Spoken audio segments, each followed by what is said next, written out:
I'm here in our lovely kennel room, and we've got a couple of really well-behaved dogs here. We've got Capone, who's a Rottweiler. We've got Roxy, who's a boxer puppy, and we've got Breezy, who actually just got here a few days ago.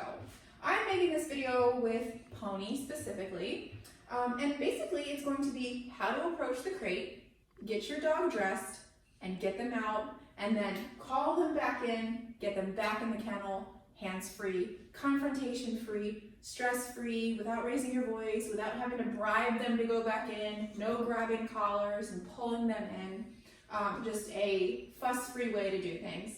So in the morning or when you get home from work and you're approaching the kennel, if the dog is going crazy, if they're going bonkers, if they're spinning around, if they're barking and pawing at the bars, and you don't have your collar on them, I really don't want you to reward that behavior. You can say no, you can bonk the crate, you can grab a towel that's rolled up. So it would just be no, and then hit the crate.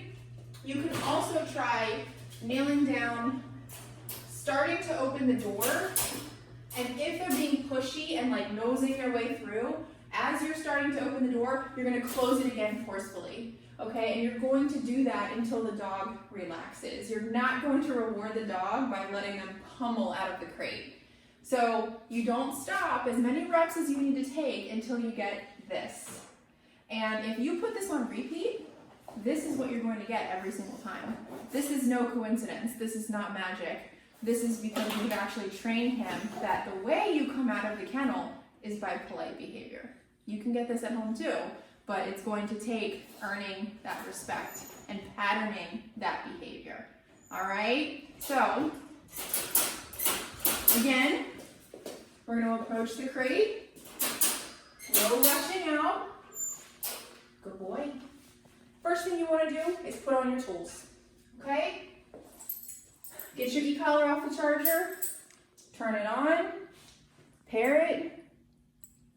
Test it. Good to go? No. Nice neutral tone. You're going to put your collar on.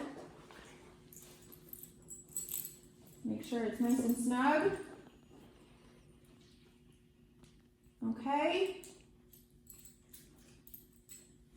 Sit. Good boy. If you're going for an on-leash walk, you put your prong collar on and your leash as well. If you're just letting him out to put him on place or put him in the yard, remote collar, okay? And then I can either say break, which is my release word. I can say COME to heel and get him out there. There's lots of different ways that I can use this obedience.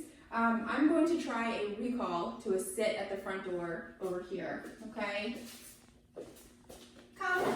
Good boy. Sit. Good. No. Sit. Good. Break.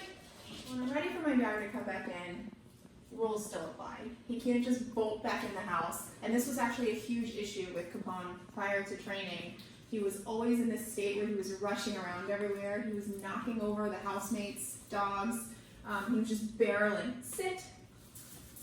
Barreling through the house with this energy that was not appropriate for indoor behavior. So again, respect all thresholds. Put him in a sit if needed, just like I just did. And then when you're ready to call him in, you're going to use your recall. So it's going to be COME. And then as he gets close to me, I'm going to point and say the word for the crate. Come. Good boy. Kennel. Good. We've patterned a down inside the kennel, so that's what he's going to offer me without me asking him, because we've done this so many times before, and so he knows what's coming next in the pattern. They love predictability, and so he's like, I've gone into this kennel hundreds of times in the past 3 weeks. She's always asked for a down. I'm just going to go ahead and start offering it. And I'm going to reward that behavior because he's doing really well. So I'm going to give him a couple of his kibbles, okay? And he'll remember that.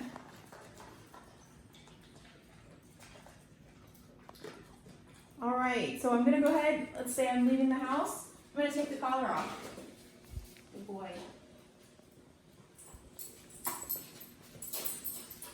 close the gate, and walk away.